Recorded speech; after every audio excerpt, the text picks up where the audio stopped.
Next gen astro TV நேயர்களுக்கு astro KS ஐயங்காரின் பணிவான நமஸ்காரங்கள். குரு பெயர்ச்சி 2024-25 குரு பெயர்ச்சி அப்படின்னு சொல்லும்பொழுது குரு பகவான் ஒரு ராசியிலிருந்து அடுத்த ராசிக்கு செல்லக்கூடிய காலகட்டத்தை குரு பெயர்ச்சின்னு சொல்கிறோம். இப்போ மேஷ ராசி கிருத்திகா நட்சத்திரம் 1ஆம் பாதத்திலிருந்து கிருத்திகா நட்சத்திரம் 2ஆம் பாதத்துக்கு போகிறார். 1/5/2024 மாலை 5:30 மணிக்கு வந்து மேஷத்திலிருந்து ரிஷபத்திற்கு குரு பகவான் செல்கிறார்.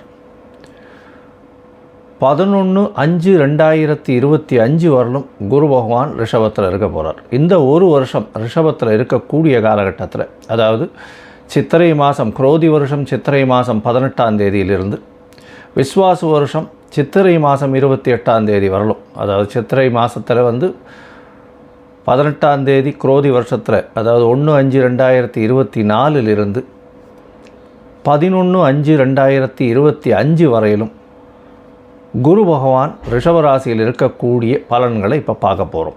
இது ஏன் மிக முக்கியமானது அப்படின்னா, மெதுவாக செல்லக்கூடிய கிரகங்கள் அப்படின்னு சொல்லக்கூடியது, வருட கிரகங்கள்னு சொல்லக்கூடியது வந்து குரு, சனி, ராகு, கேது, இந்த கிரகங்களினுடைய பெயர்ச்சிகளை பற்றி சொல்லுவோம். இவர்கள்லாம் வந்து வருடத்திற்கு ஒரு முறை, குரு பகவான் ஒரு வருஷத்துக்கு ஒரு தரம் ஒரு ராசியிலிருந்து அடுத்த ராசிக்கு போகிறார். ஒரு நட்சத்திர பாதத்தை கடக்கிறதுக்கு 40 நாள் ஆகும். ஒரு டிகிரியை கடக்கிறதுக்கு 12 நாள் ஆகும் அவருக்கு. சனி பகவான் 2.5 வருஷமாகும். ராகு கேது 1.5 வருஷம் ஒரு ராசியிலிருந்து அடுத்த ராசி போகும்பொழுது. இதனால தான் அவர்களோட பெரிய மாற்றத்தை ஏற்படுத்தக்கூடிய, தாக்கத்தை ஏற்படுத்தக்கூடிய வல்லமை அவர்களுக்கு உண்டு. குரு பகவானை பொறுத்தவரையிலும் குரு பகவான் தனகாரகன், புத்திரகாரகன் அப்படின்னு காரகத்துவம் அப்படின்றது கொடுத்துருக்கு. அதாவது அவர் தான் அத்தாரிட்டி அந்த 2 விஷயத்துக்குமே. குரு பகவானை பொறுத்தவரையில் குருவை பொன்னன்னு சொல்லுவார். குரு பார்க்க கோடி நன்மை, குரு இருந்த வீட்டை விட பார்த்த வீடு சுபிட்சம் அதிகமாகும் அப்படின்னு சொல்லக்கூடியது ஜோதிட சாஸ்திரம். அதாவது இருக்கிற வீட்டிலையும் நல்லதை செய்வார், அவர் பார்க்கிற வீட்டில் வந்து மேலும் நல்லதை செய்யக்கூடிய ஒரு விஷயம் உண்டு. இயற்கை சுபரில் முதல் சுபராக கருதக்கூடியவர் குரு பகவான்.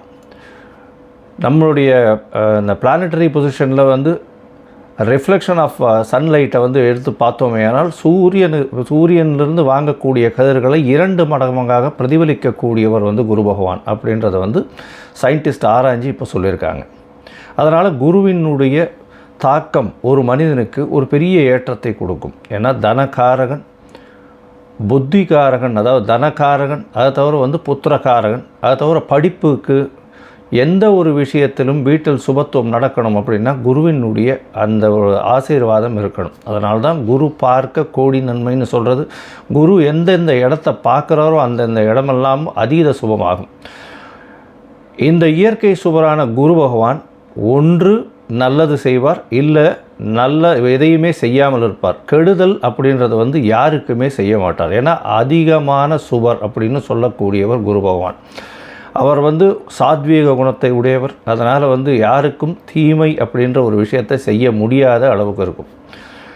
ஆனால் குரு பகவான் சரியில்லாத லக்னங்களாக இருந்தால் அவர்களுக்கு வந்து நல்லதை செய்யாமல், எதையும் செய்யாமல் இருப்பார். அதுதான் வந்து அவருடைய பிரச்சனையில் வரும். சரி, இப்போ குரு பகவான் ரிஷபராசிக்கு போகிறார். ரிஷபராசிக்கு போகிறதுனால என்ன அப்படின்னா, குரு பகவான் இருந்த வீட்டிலிருந்து அவருக்கு 7ஆம் பார்வை, எல்லா கிரகத்துக்கும் 7ஆம் பார்வை உண்டு. சமசப்தம பார்வைன்னு சொல்லக்கூடியது 180 டிகிரி. அதன் மூலியமாக அவர் விருச்சிக ராசியை பார்ப்பார். அதனால் விருச்சிக ராசி அதீதமாக சுபப்படுறது. இதனால் வந்து பார்த்தாலேயானால் குரு பகவான் பார்க்கறதுனால அதீத சுபத்துவம் அடைகிறதுனால உடல் நலத்தில் நல்ல ஏற்றம், எல்லாமே பொருள் நலத்தில் நல்ல ஏற்றம், பேச்சுகளில் நல்ல வல்லமை எல்லாமே வரக்கூடிய பாக்கியம் உண்டு. இதை தவிர வந்து பார்த்தோம்னா குரு பகவானுக்கு அதாவது ஒரு ஸ்பெஷல் அப்படின்னு சொல்லக்கூடியது 5-9 பார்வைகள் உண்டு அப்படின்றது ஜோதிட சாஸ்திரம். 5ஆம் இடத்தையும் பார்ப்பார், 9ஆம் இடத்தையும் பார்க்கக்கூடிய வல்லமை அவருக்கு உண்டு. அதன் மூலியமாக அவர் கன்னியா ராசியையும் பார்க்குறார், மகர ராசியையும் பார்க்குறார். இதன் மூலியமாக பார்த்தாலேயானால் கன்னியா ராசி, விருச்சிக ராசி, மகர ராசி, இந்த 3 ராசிகளுக்கும் மிகப்பெரிய ஏற்றத்தை கொடுக்கக்கூடிய காலகட்டமாக வரப்போகிறது. ஏன்னா குருவே பார்க்குறார் நேரடியாக. எந்த ஒரு பிரச்சனையாக இருந்தாலும் இந்த ஒரு வருஷத்தில் குரு பார்க்க கோடி நன்மைன்னு சொல்கிறதுனால உங்களுக்கு பிரச்சனைகள் அதாவது தலைக்கு தலப்பாக போகும்னு சொல்லுவார் இல்லையா, அந்த மாதிரியான எந்த பிரச்சனைகளையும் உங்களை அண்டாமல் பார்த்து கொள்ளக்கூடிய ஒரு விஷயமாக இருக்கும். இதை தவிர பார்த்தோம்னா குரு பகவான் குருபலம் வந்துடுத்தா அப்படின்னு சொல்லக்கூடியது அதாவது இந்த எல்லாருமே சொல்லக்கூடியது. அதாவது கல்யாணத்துக்குன்னு பார்த்தா குருபலன் வந்துடுத்தா அப்படின்னு சொல்லுவாள். குரு பகவான் பொதுவாகவே ராசியிலையும் 2ஆம் இடத்துலையும் 4ஆம் இடத்துலையும் 5ஆம் இடத்துலையும் இந்த மாதிரி சப்தமத்திலையும் 9ஆம் இடத்துலையும் இந்த மாதிரியான இடத்துங்களில் இருந்தால் அவர் சப்தமத்தை பார்த்தால் 7ஆம் இடத்தை பார்த்தால் கோச்சார பிரகாரம் ராசிக்கு சந்திர ராசிக்கு பார்க்கும் பொழுது திருமண பாக்கியம் ஏற்படும் அப்படின்றது ஜோதிட சாஸ்திரம் சொல்கிறது. அதாவது அந்த காலகட்டத்தில் உங்களுக்கு கோச்சார பிரகாரத்தில் திருமண பாக்கியம் ஏற்பட்டாலும் தசாபுக்தியும் அதற்கு சப்போர்ட் பண்ணணும். அந்த மாதிரியான விஷயங்கள் இருக்குமேயானால் திருமணம் கண்டிப்பாக ஆகக்கூடிய பாக்கியம் உண்டு. ரொம்ப நாளாக தட்டி போனவாளுக்கெல்லாம் இப்போ கல்யாணம் ஆகக்கூடிய பாக்கியம் குரு பார்க்கறதுனால கண்டிப்பாக குருபலன் வந்துடுத்து அப்படின்னு சொல்லக்கூடியது. சரி, ஒருவேளை இந்த குரு பகவான் சிலருக்கு சரியாக இல்லை, அதாவது மறைந்திருக்கிறார், அதனால் அவர்களுடைய கதிர்கள் சரியாக வரலை அப்படின்னும் பொழுது என்ன பண்ணலாம் அப்படின்னா, குரு பகவானுக்கு உண்டான காயத்ரி அதாவது ஒரு நாளைக்கு 3 தரமாவது சொல்லணும். அது என்ன அப்படின்னா, ஓம் விருஷபத்வஜாய வித்மஹே கிருணீஹஸ்தாய தீமஹி தன்னோ குரு பிரச்சோதயாத்து அப்படின்றத ஒரு நாளைக்கு 3 தரம் சொல்லிட்டு வர்றதன் மூலியமாகவும், இல்லைன்னா ஓம் குருதேவாய வித்மஹே பிரம்மானந்தாய தீமஹி தன்னோ குரு பிரச்சோதயாத் அப்படின்றத ஒரு நாளைக்கு 3 தரம் சொல்லிட்டு வர்றதன் மூலியமாக குரு பகவானுக்கு உண்டான காயத்ரியை சொல்கிறதுனால குரு வலுப்படக்கூடிய வாய்ப்புகள் மிகவும் அதிகம். இதை தவிர தட்சிணாமூர்த்தியை வழிபடுறதும், வியாழக்கிழமை ஆஞ்சநேயருக்கோ இல்லைன்னா விநாயகருக்கோ போய் சுற்றிட்டு ஒரு 9 தரம் பிரதட்சணம் பண்ணிட்டு வர்றதும், தட்சிணாமூர்த்திக்கு மஞ்சள் நிற ஆடை அதாவது வஸ்திர தானம் கொடுக்கறதும், அதை தவிர படிக்கக்கூடிய குழந்தைகளுக்கு உங்களால் முடிஞ்ச ஹெல்ப் பண்ணுறது, அதாவது அவர்களுக்கு பொருள் உதவியோ பண உதவியோ எது பண்ண முடியுமோ அவர்களுக்கு உண்டான படிப்புக்கு உண்டான விஷயங்கள் வாங்கி கொடுக்கறதன் மூலியமாக, அதாவது அருகில் இருக்கக்கூடிய பாடசாலை இல்லைன்னா ஏழை மாணவர்கள் படிக்கிறதுக்கு உங்களால் முடிஞ்ச விஷயத்தை செய்யக்கூடியது. இதை தவிர ஆலங்குளம் போயிட்டு வர்றது, குரு பகவானுடைய க்ஷேத்திரம்னு சொல்லக்கூடியது ஆலங்குளம் போயிட்டு வர்றதும், நீங்கள் சார்ந்த மடாதிபதிகளை போய் சேவிச்சுட்டு வர்றதும் அது ஒரு பெரிய ஏற்றத்தை கொடுக்கும். இதை தவிர பார்த்தாலேயானால் மூக்குக்கடலை சுண்டல் வியாழக்கிழமை அருகில் இருக்கக்கூடிய விநாயகர் கோவிலில் விநியோகம் பண்ணுறதன் மூலியமாகவும், உங்களால் முடிஞ்ச அதாவது உங்களால் எந்த அளவுக்கு முடியுமோ அந்த அளவுக்கு அருகில் இருக்கக்கூடிய இதில் நெய் உங்களால் முடிஞ்சது கொடுக்கக்கூடியதாக இருந்ததுனால் அபிஷேகத்துக்கு இந்த குரு பகவானின் தாக்கத்திலிருந்து எந்த ஒரு பிரச்சனையாக இருந்தாலும் மிகவும் சுலபமாக செல்லக்கூடிய வாய்ப்புகள் நிச்சயமாக உண்டு.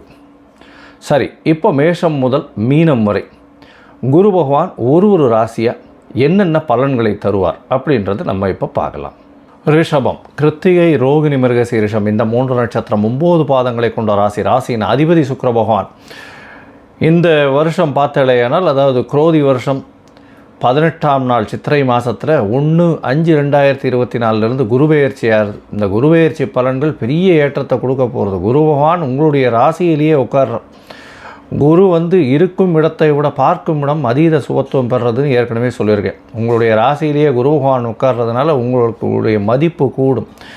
எது எடுத்தாலும் வெற்றி நிச்சயம். உங்களுடைய வார்த்தையில் பொலிவுகள் அதிகமாக இருக்கும். உங்களுடைய உடல் நலத்தில் நல்ல ஏற்றம் இருக்கக்கூடிய காலகட்டமாக இந்த வருஷம் அமையிறது.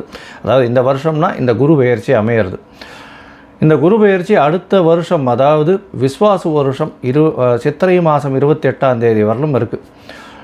இந்த காலகட்டத்தில் உங்களுடைய உடல்நிலையில் நல்ல ஏற்றம், உங்களுடைய பேச்சு திறமையின் மூலியமாக எல்லாவற்றையும் சாதிக்கக்கூடிய வாய்ப்புகள் நிச்சயமாக உண்டு. உங்களுக்கு பார்த்தாலேயானால் குரு பகவான் ராசியிலேயே இருக்கிறதுனால கொஞ்சம் ஸ்ட்ரெஸ் அதிகமாக இருந்தாலும் எல்லா விஷயத்திலும் நீங்கள் வெற்றி பெறக்கூடிய வாய்ப்புகள் நிச்சயமாக உண்டு. குரு வந்து உங்களுடைய ராசியிலேயே இருந்து உங்களுடைய ராசிக்கு 5ஆம் இடம் 7ஆம் இடம் மற்றும் 9ஆம் இடத்தை சுபப்படுத்துறது பெரிய ஏற்றத்தை கொடுக்கக்கூடியது. ஏன்னா உங்களுடைய ராசிக்கு உட்கார்ந்து 5ஆம் இடத்தை பார்க்குறதன் மூலியமாக குழந்தை பேர் ஏற்படக்கூடிய வாய்ப்புகள் உண்டு. ஏன்னா புத்திரகாரகனே வந்து புத்திர ஸ்தானத்தை பார்க்குறது பெரிய விசேஷம். இவ்வளவு நாளாக கேது பகவான் இருந்ததுனால அபாஷன் முதலான பிரச்சனைகள் இருந்து கொண்டே இருந்திருக்கும்.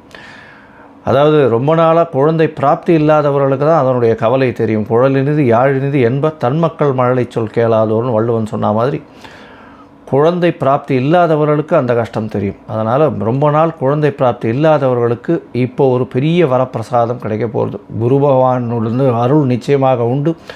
கேது பகவான் இருந்தாலும் குரு பார்த்த கேது பகவானால் வந்து ஒரு பெரிய ஏற்றமும் யோகமும் வரக்கூடிய காலகட்டமாக இருக்கும். அதனால் குழந்தை பிராப்தி நிச்சயமாக உண்டு. உங்களுக்கு புதிய பதவி புகழ் அந்தஸ்து கௌரவம்லாம் வரக்கூடிய காலகட்டமாக இந்த குரு பெயர்ச்சி அமைய போகிறது. உங்களுடைய ராசிக்கு பார்த்தீங்கன்னா சப்தமத்தை வந்து குரு பகவான் பார்க்குறார். அதனால் இவ்வளோ நாள் திருமணம் தட்டி போயிட்டு வாழ்க்கெல்லாம் திருமண யோகம் வந்தாச்சு. திருமணம் கண்டிப்பாக கைகூடக்கூடிய வாய்ப்புகள் இந்த வருஷம், அதாவது இந்த குரு பெயர்ச்சியால் நிச்சயமாக நடக்க போகிறது. உங்களுடைய எதிர்பாலினத்தவர் மூலியமாக நல்ல ஒரு ஏற்றம் கிடைக்கக்கூடிய காலகட்டம். நண்பர்கள் மூலியமாக நல்ல ஒரு சந்தோஷமான விஷயங்கள் நடக்கக்கூடிய காலகட்டம். பார்ட்னர்ஷிப் பிஸ்னஸில் பெரிய ஏற்றம் கிடைக்கக்கூடிய காலகட்டமாக இந்த வருஷம், அதாவது குரு பெயர்ச்சியில் இருக்கக்கூடிய காலகட்டமாக இருக்குது. இந்த ரிஷபராசிக்காரர்களுக்கு பார்த்தாலேயானால் குரு பகவான் 9ஆம் இடத்தையும் பார்க்குறார். அது ஒரு பெரிய விசேஷம். 9ஆம் இடத்தை பார்க்கும்போது தந்தையின் உடல்நிலையில் பெரிய ஏற்றம் கிடைக்கக்கூடும்.